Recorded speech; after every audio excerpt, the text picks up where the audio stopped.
বেণী মাধব, বেণী মাধব, তোমার বাড়ি যাব। বেণী মাধব, তুমি কি আর আমার কথা ভাবো? বেণী মাধব, মোহন বাঁশি তমাল তরুমূলে বাজিয়েছিলে, আমি তখন মালতী স্কুলে।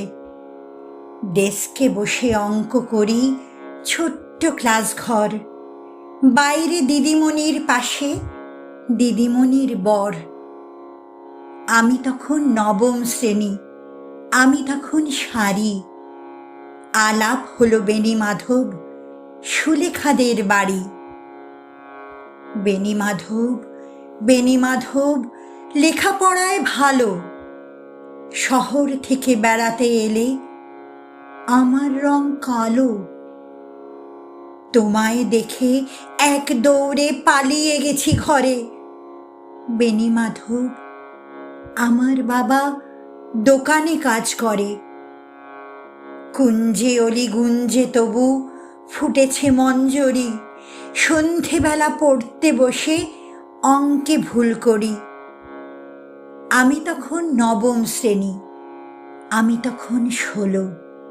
ব্রিজের ধারে বেণী মাধব, লুকিয়ে দেখা হলো। বেণী মাধব, বেণী মাধব, এতদিনের পরে সত্যি বলো, সেসব কথা এখনো মনে পড়ে? সেসব কথা বলেছ তুমি তোমার প্রেমিকাকে? আমি কেবল একটি দিন তোমার পাশে তাকে দেখেছিলাম আলোর নিচে। অপূর্ব সে আলো, স্বীকার করি দুজনকেই মানিয়েছিল ভালো। জুড়িয়ে দিল চোখ আমার, পুড়িয়ে দিল চোখ। বাড়িতে এসে বলেছিলাম ওদের ভালো হোক। রাতে এখন ঘুমাতে যাই একতলার ঘরে, মেঝের উপর বিছানা পাতা, জ্যোৎস্না এসে পড়ে।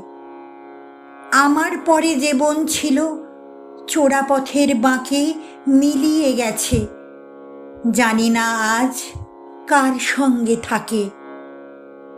আজ জুটেছে, কাল কি হবে? কালের ঘরে শুনি। আমি এখন এই পাড়ায় সেলাই দিদিমণি। তবু আগুন, বেণী মাধব, আগুন জ্বলে কই? কেমন হবে আমিও যদি নষ্ট মেয়ে হই? নমস্কার।